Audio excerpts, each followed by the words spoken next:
This week, we're going to start talking about economic philosophy. Okay, there's this idea out there that some people have that capitalism is bad. That there's too many people who are poor and struggling, and it's the fault of those rich people who have too much money. So, in order to think about this as clearly as possible, we should look at some of the major thinkers in this field. In this week's lesson, we're going to spend some time talking about Adam Smith, who endorses self-interest as a force for economic activity. We're then going to spend some time talking about Karl Marx and his idea that there's something unethical about capitalism that needs to be realized, if not completely overthrown. The last philosopher we're going to look at is John Stuart Mill, who gives us a softer version of socialism, if you like. This idea that we should be concerned with the greatest good for the greatest number, known as utilitarianism. But within all of this, we have to think about whether self-interested capitalism is a good or bad thing. So just as a sort of backwards and forwards looking exercise, think about the philosophers we've studied and ask yourself, are they capitalists or socialists? What is there in the philosophy of Plato, Aristotle, and Kant that would be for or against capitalism? And just as a sort of roadmap going forward, I will point out, of the philosophers we're going to be looking at, where would they stand in the capitalist collectivist debate?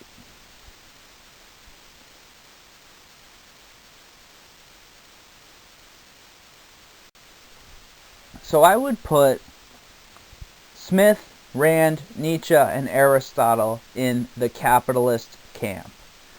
If you remember back to Aristotle, he talks about exercising your virtues, achieving your highest potential, realizing your excellence, and doing the best that you can. And there's something about that philosophy which lends itself to the idea of capitalism or self-interest. Marx, Mill, and Plato, on the other hand, you could characterize as more or less socialist or collectivist philosophers. Okay, when you get into Plato's political philosophy, he talks about the problems inherent in having a class-based society. You don't want too much rich people and too many poor people. You want more of a redistribution of wealth. This is something that Marx and Mill would agree with. Kant is an interesting figure. As you saw in the last lesson, I would characterize Kant as a pro-capitalist philosopher. Now, Ayn Rand would disagree. Rand blames Kant for socialism, which is an interesting way of looking at it. But for now, we could just maybe put Kant on the fence. Trying to figure out Kant's views on capitalism would be a great term paper topic. So this lesson starts in 1776. Yes, this is the year that America was born, which not coincidentally was also the year that Adam Smith published The Wealth of Nations. Adam Smith is a Scottish philosopher, and he argues in The Wealth of Nations that we should have a free economic world, a sort of laissez-faire capitalism or hands-off capitalism. His argument about international trade is that Every nation does something efficiently, so we should have free trade so that we can benefit from everybody's activity. So, for example, Britain produces tea very cheaply. The United States produces cotton. So, rather than each country producing tea and cotton, you have one doing one, the other doing the other. We engage in trade. Everybody benefits. But in addition to his arguments in favor of free trade, Adam Smith also paints a picture of economic activity, which is at the core of today's capitalist worldview. Adam Smith looks out into sort of pre-capitalist society, and he thinks about everyday people doing everyday jobs, a butcher, a brewer, and a baker. And he asks, why are they getting up and going to work every day? What motivates them to be productive? Is it because they care about other people? They want you to have their products so you can be nourished? No. As Adam Smith puts it, it is not from the benevolence of the butcher, the brewer, or the baker that we expect our dinner, but from their regard to their own interests. We address ourselves not to their humanity, but to their self-love, and never talk to them of our own necessities, but of their advantages. Meaning, if you want a loaf of bread, you don't show up at the bakery with your arms stretched out and puppy dog eyes and your bottom lip pushed out and say, "Please, sir, I'm very hungry. Could you have some compassion for me and give me a loaf of bread because I'm a human being and I need to eat?" No. You have to do something that the baker wants, okay? Maybe he wants a steak or a pitcher of beer or whatever some economic production you can provide for him. You have to meet him halfway. You bring him something he wants, and he'll give you something you want. In order for life to exist, for people to survive, they have to be productive. If you want to be taken care of, you have to take care of yourself. Now, this sounds like a simplistic idea. Why do we have to go to all the trouble of articulating it so much in a philosophy class? Think about the argument about unemployment and poverty. Okay, people say things like, oh, there's so much unemployment, there's so much poverty, why is this such the case? You know, there's so much wealth out there, it's unfair that so many people should have so much while so many other people have so little. Adam Smith is essentially saying, if you want something, you have to get a job. You have to be productive in some way. You have to do something for society to earn your keep. And if you're not being productive, if you're not trying to contribute something to society, you don't deserve anything. And you shouldn't expect people who are getting up and going to work every day to just give you a handout because they're compassionate. You should not be preying on people's sensitivities and their humanity. You appeal to their self-interest. What can I do for you so that you will give me what I want? Now, Adam Smith is writing in 1776 before the Industrial Revolution. Once the Industrial Revolution takes place, these ideas start to take on a life of their own, if you like, okay? These factories emerge in Britain in the 1830s where you have hundreds of people working for a single capitalist. And gone are the days of the local producer, brewing his beer in his home factory or slaughtering his meat in his home slaughterhouse. Okay, People leave their farms, they leave their little spheres of economic activity, and they move to the city so that they can get a job. This is the world that Marx inherits. And Marx looks out into this world of factory production and industrial capitalism, and he sees something wrong. What Marx sees in factory capitalism is exploitation. The worker is at the mercy of the boss, and the boss is a brutal tyrant, sort of forcing the worker to work harder and do things which they wouldn't normally do, and so forth and so on. Marx believes that capitalism is evil. And you see this play out in a lot of cultural artifacts. Here's a shot from Charles Dickens's Oliver Twist, where you have the street urchin who has no place to go and he has no food, and the audience feels bad for him and is left with this sense that there's something wrong with industrial capitalism because it can't take care of everybody. Then you have Ebenezer Scrooge, the sort of classic heartless capitalist. Charles Dickens portrays Scrooge as a person who cares only about money. He has no concern for his employees' well-being. And it takes the miracle of Christmas for him to realize that it's not just about self-interest and so on.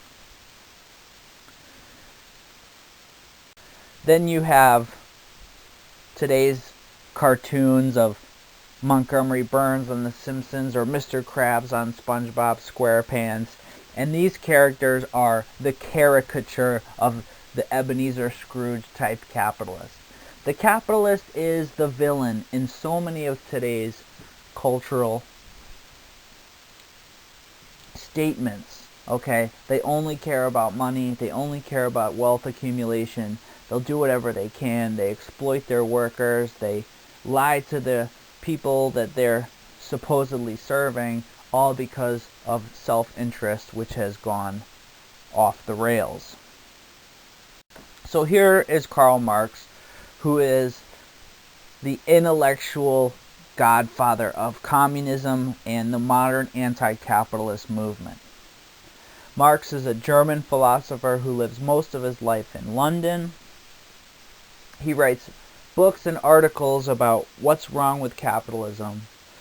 Famously writes the Communist Manifesto with his partner Friedrich Engels. And in the Communist Manifesto he says, "Workers of all lands unite."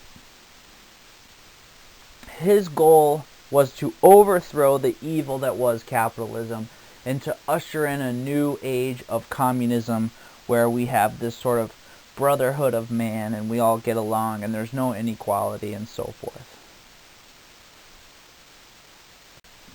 It is Marx's ideas that inspire the Russian Revolution, the Chinese Revolution, the Vietnamese and Cuban Revolution, and create essentially the Cold War of the 20th century, where you have the free capitalist West and you have the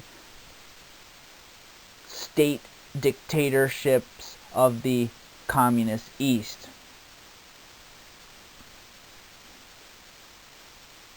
For Marx, everything is about capitalism. The force of wealth accumulation and the competition for scarce resources is what causes all conflict that the world has ever seen. As he puts it in the Communist Manifesto, the history of all hitherto existing society is the history of class struggles. So when you ask yourself, why did World War I happen? Why did the Iraq War happen? The Marxist response is, it's all about wealth accumulation. It's not about freedom, democracy, liberty, and all this sort of stuff. It's about rich people seeking to increase their share of wealth and to oppress the rest of us. Marx believes very strongly that we live in a class-based society, that there's a small elite that have all the wealth, they're up at the top, they rule the world, they have their propaganda ministers in religion and media, they have their bourgeois managers of the system who drink champagne and keep the working class in check. And at the bottom of the capitalist pyramid is everybody who's doing the real work, who's grinding out our existence and making the food that we eat and the clothes that we wear. But it's all for the people at the top. This idea that there's this rigid distinction between rich and poor, and that most of us are in the bottom and there's a small elite at the top. This is Marx's idea. And again, it's very much alive. If you remember back to the Occupy Wall Street movement, and they have this chant, "We are the 99%. That is a Marxist notion. And now that we've got a sense of the background, we can talk about what does Marx actually say about capitalism, and what is, in his view, the problem here. Marx tells us a history story. He says, before capitalism, economic activity was about commodities. Somebody, say a farmer, produces fruits and vegetables, and then they need to buy clothes. So they bring their commodities to market and trade it in for money. Then they take that money around the market, they find clothes to buy, they buy the clothes, they bring them home. Marx uses the acronym CMC, commodities, money, commodities. Money in pre-capitalist society was just a temporary placeholder. What capitalism does is flips this around. The capitalist doesn't produce anything. The capitalist just has money, then goes into the market and buys goods to then resell at a higher value to make a profit. Marx calls this profit surplus value, which is then converted into capital. Under the new system, the important factor is money.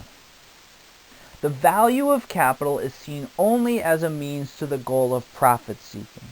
Meaning, the capitalist doesn't care what they're buying and selling. All they care about is it going to make me more money? So, money develops a mind of its own. It becomes a force that goes out into the world seeking profitable opportunities. And the capitalist is the medium for money to do its work. As the conscious representative of this movement, the possessor of money becomes a capitalist. His person, or rather his pocket, is the point from which money starts and to which it returns. Use value must never be looked upon as the real aim of the capitalist. Neither must the profit on any single transaction. The restless, never-ending process of profit-making alone is what he aims at.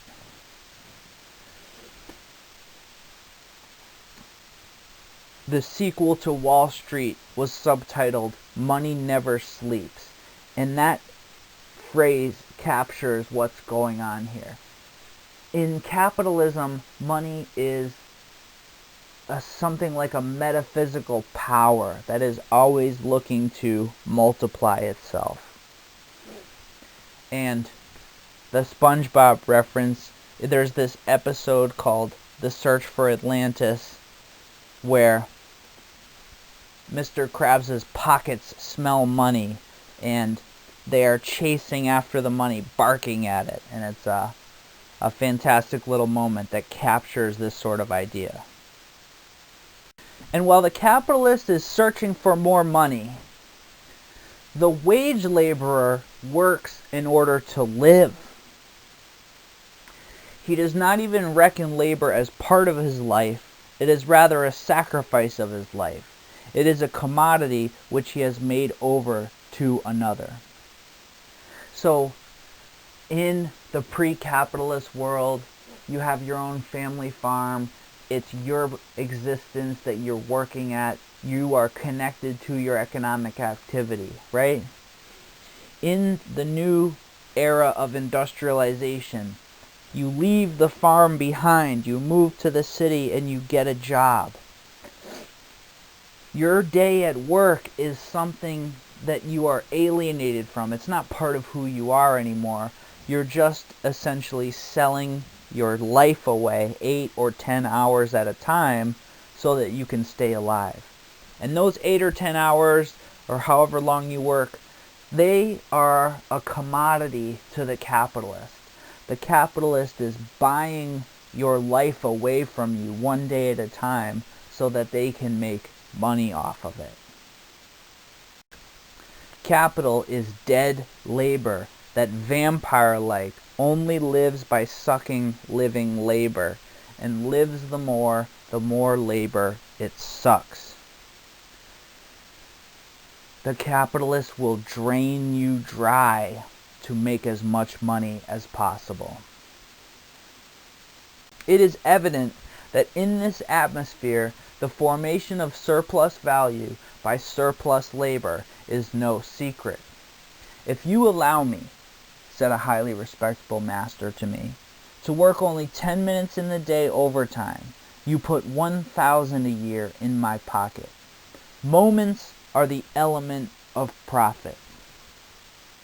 When the boss tells the workers to stop joking around and to get back to work, the boss wants more productivity out of their workers. They want more money for themselves.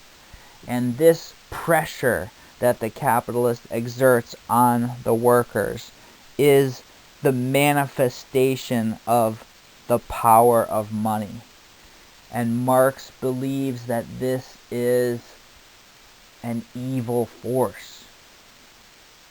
It usurps the time for growth, development, and healthy maintenance of the body. It steals time required for the consumption of fresh air and sunlight. It higgles over a mealtime, incorporating it where possible with the process of production itself, so that food is given to the laborer as to a mere means of production, as coal is supplied to the boiler, grease and oil to the machinery. Capital cares nothing for the length of life of labor power. Capital, that has such good reasons for denying the sufferings of the legions of workers that surround it, is in practice moved as much and as little by the sight of the coming degradation and depopulation of the human race as by the probable fall of the earth into the sun. Hence, capital is reckless of the health or length of life of the laborer, unless under compulsion from society. The result of all this is capitalism is a brutal force that never sleeps, that always wants more, that will push the workers till they die to get as much money as possible. And if we have a totally free economy and capitalism does whatever it wants, people will be crushed. So what we need, according to Marx, at the very least, is regulation.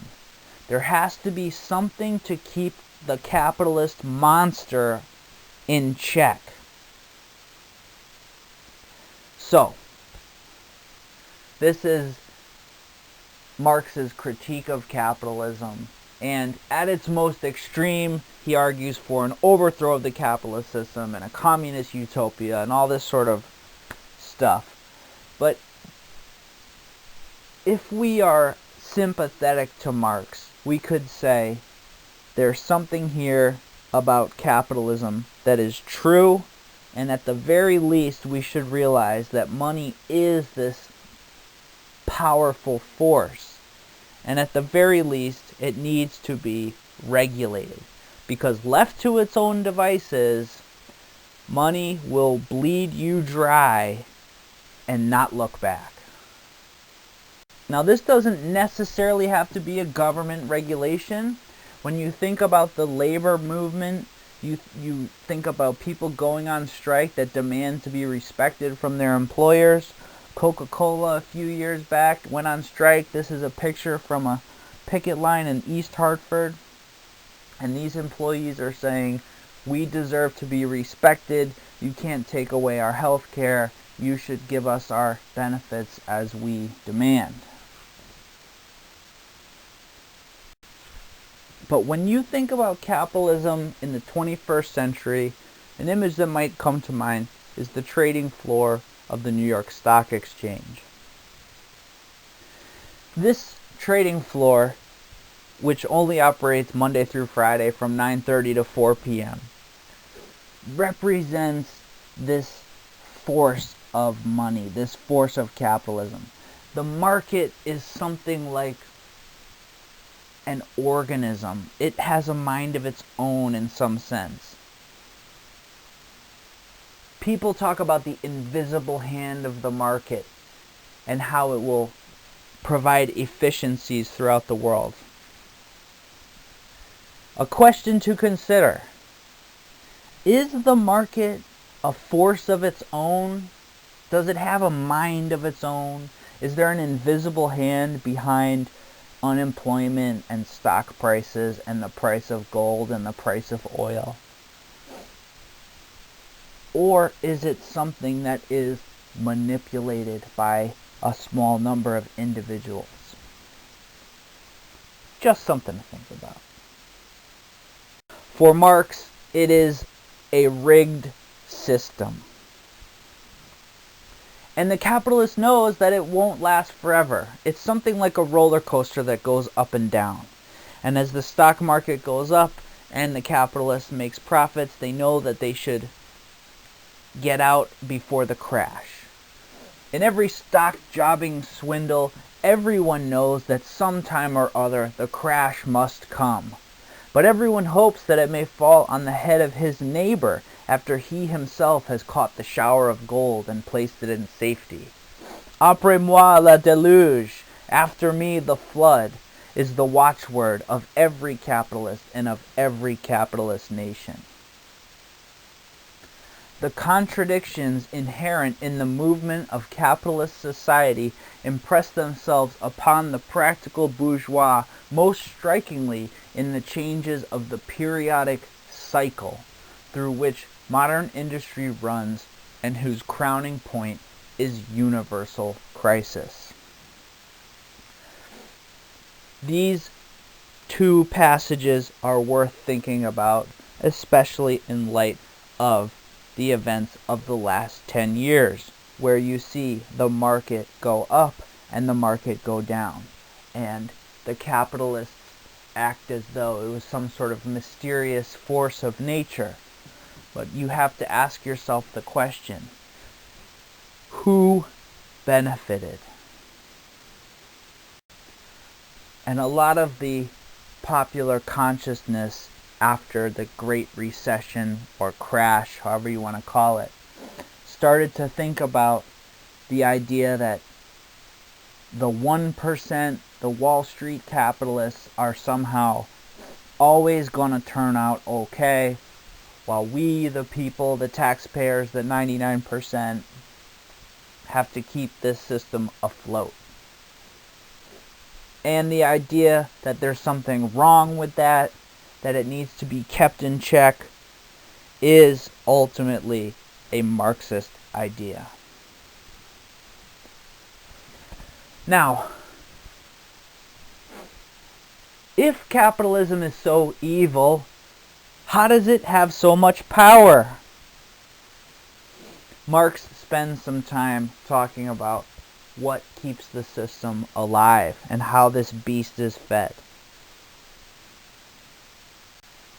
One idea that is worth emphasizing is commodity fetishism. Now, when I say the word fetish, some of you are possibly thinking about sexual fetishes, people who are turned on by whips and chains or whatever is in 50 Shades of Grey or something like this. And that is an appropriate way to think about commodity fetishism. Marx claims that the most successful capitalist is the one who can turn their product not into a thing which you need, but something which you want, which you almost lust after. There's something of an almost sexual arousal that takes place when you think about how much you viscerally want that thing the capitalist is selling to you. And if you can get people to want your product in a way which is emotional rather than rational, then you better have your bank account ready for all the cash that will flow in. A commodity appears, at first sight, a very trivial thing and easily understood. What is an iPhone? It's a mini computer that can make phone calls and send text messages. Its analysis shows that it is in reality a very queer thing, abounding in metaphysical subtleties and theological niceties. So far as it is of value in use, there's nothing mysterious about it. So the iPhone as rational commodity, thing to make phone calls with, send text messages, is normal. But when people start attributing mysterious magical power to a commodity, that is where commodity fetishism takes hold. People associate, say, the Apple logo, the Apple brand with some sort of mysterious who knows what. That's how you get people to pay more for the commodity, and that's how you can really make some money. The mystical character of commodities does not originate, therefore, in their use value. In order, therefore, to find an analogy, we must have recourse to the mist-enveloped regions of the religious world. In that world, the productions of the human brain appear as independent beings endowed with life and entering into relation both with one another and the human race. So it is in the world of commodities with the products of men's hands. This I call the fetishism which attaches itself to the products of labor. So, when a capitalist is able to make their brand magical through advertising or product placement or whatever means, that is where the real profits are to be made. Now, why don't we all overthrow the system? Because Marx and Engels say that we have false consciousness. Through media and journalism, we believe that we have a stake in the capitalist system. We believe we are richer than we really are. We believe we are not in the proletariat, but we are bourgeois, we are upper middle class. We're almost in the elite 1%. This false consciousness that is created by the media keeps us from realizing the truth of our situation. It keeps us from overthrowing the system. It keeps us voting for politicians who keep the system in place as it is. Last Marxist idea: the Industrial Reserve Army. Marx says another force keeping the capitalist system in place is the unemployed. Marx says there will always be a surplus laboring population. a mass of human material always ready for exploitation. You don't like the rate you're getting paid? I have somebody else who will do your job for half as much. This is what's called a Malthusian argument. Thomas Malthus, who is this biologist who says that yeast will reproduce up to the point where they might all die off, translates over to human activity. That human beings will reproduce right up to the point where they almost all die off. So there will always be 5% of the population who are unemployed, and they will take your job in a minute if you don't like how much you're getting paid. This keeps a downward pressure on wages. Now, it's funny that Marx is insightful enough to realize this fact, but at the same time believes that we should somehow figure out a way to overthrow the system and all live in equality and harmony.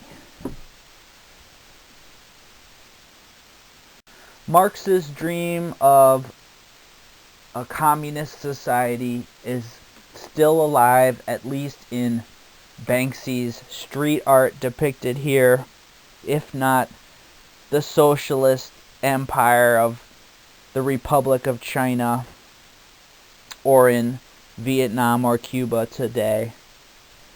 But even in American politicians, you hear sometimes Marxist philosophy. When politicians talk about bankers having too much wealth and power, or wanting to help the unemployed and the poor, there is behind those statements a Marxist analysis of society. Now, Marx was violent in his language. Marx literally talks about a bloody overthrow of the capitalist system. And for that reason, he's considered too radical to be taken seriously by many of today's philosophers. So, in his place, people talk about John Stuart Mill and the philosophy of utilitarianism. John Stuart Mill softens the blow of a critique of capitalism and industrial society. And he says what we should be doing is seeking the greatest good for the greatest number. Now, this is a fairly logical argument based on human sentiment, compassion, and concern for everybody that is out there in the world. But at its core is very similar to Marx's attitude towards capitalism.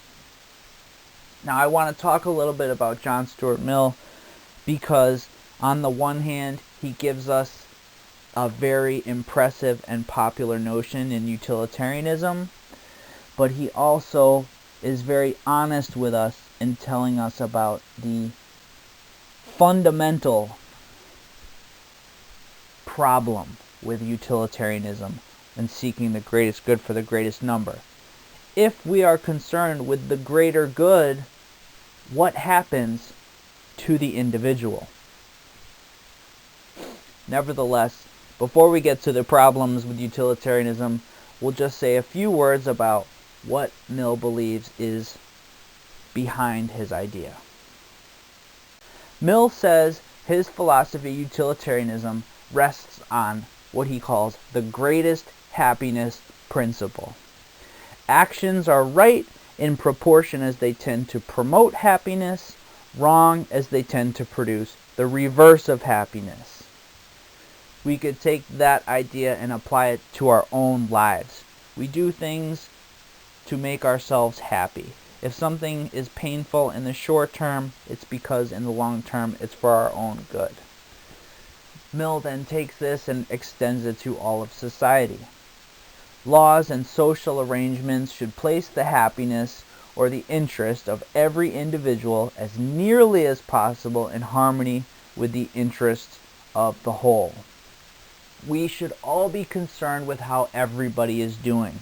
Society should not just be a collection of individuals looking out for themselves, but it should be a collective social concern for everybody. This runs counter to Adam Smith's view that we should all be acting for our own self-interest. Mill believes in, ultimately, collectivism.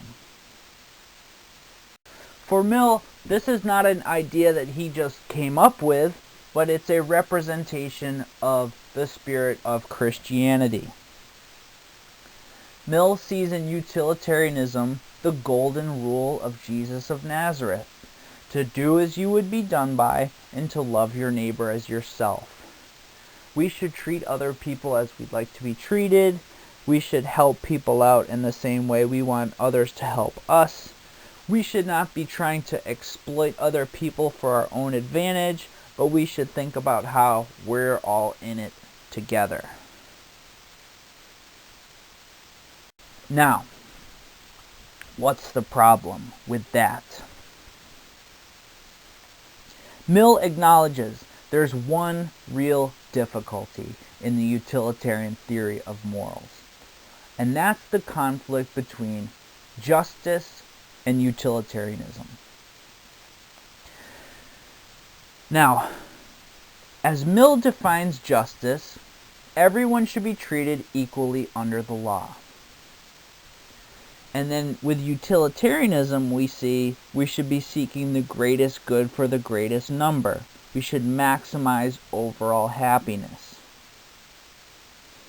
The problem is, what if we can maximize overall happiness by hurting the individual?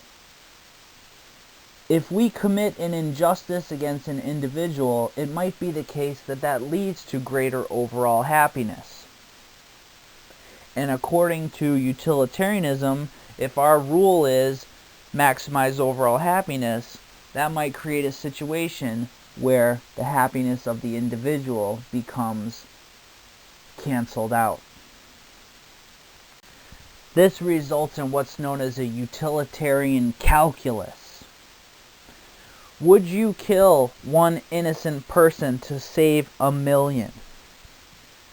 Would you take money from one individual and spread it among the poor? Now, a utilitarian would say yes to both of those questions. But is it fair and just? Are you treating everyone equally under the law? Just because somebody's wealthy doesn't mean they deserve to have their money taken away from them.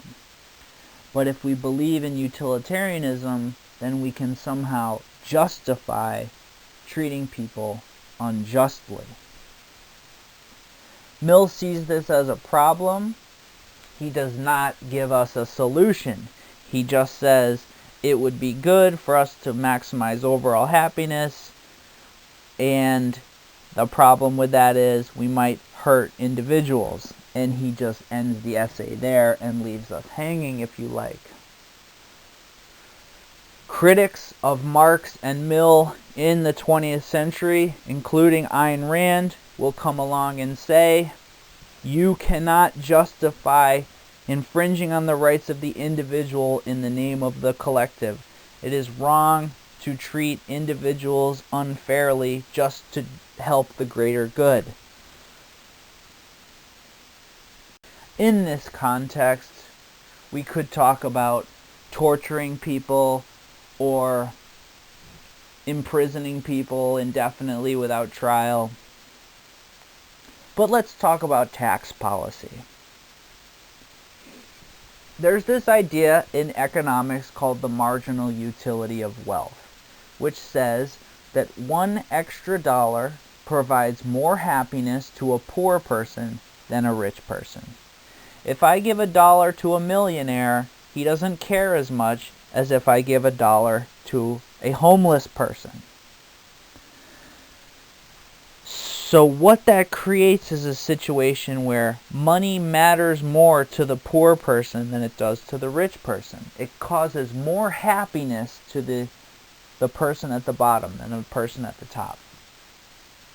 So, if I take $1 away from a rich person, it's not going to hurt them as much as taking $1 away from a poor person. And if we're doing this sort of utilitarian calculus where we want to maximize overall happiness, we could say, I take $1 from a rich person and it takes away 0.1 units of happiness, and I give that dollar to a poor person and it gives him 10 units of happiness. Well, overall happiness is maximized. I can justify taking from the rich and giving to the poor on this philosophy. And it's this idea which creates our progressive tax system. The more money you make in America, the higher your tax rate is. This is based on a utilitarian theory of wealth, that the richer you are, the less your money matters to you, so you can be taxed at a higher rate to help other people. Now, what's strange about the political discourse around tax policy is people talk about paying your fair share, and that the rich should pay their fair share of taxes. And when people usually say fair share of taxes from the rich, they mean something like more. The rich should be paying more in taxes. I would argue that the definition of fair means equal, and the definition of justice means equal treatment of the law, and that a fair tax policy would be one where everybody paid the same rate. Call me crazy. Mill finishes his essay on utilitarianism in this distinction between justice and utility, the happiness of the many versus the happiness of the few. And he says, all persons are deemed to have a right to equality of treatment, except when some recognized social expediency requires the reverse. Meaning, you have a right to life, liberty, and property, but if we need to take away your rights to benefit the greater good, we'll do so without thinking twice. This leads to the state totalitarian collectivism of Lenin and the Russian Revolution, Mao's Chinese Revolution, political prisoners held for life in places like North Korea or Cuba, execution without trial under people like Che Guevara and Fidel Castro.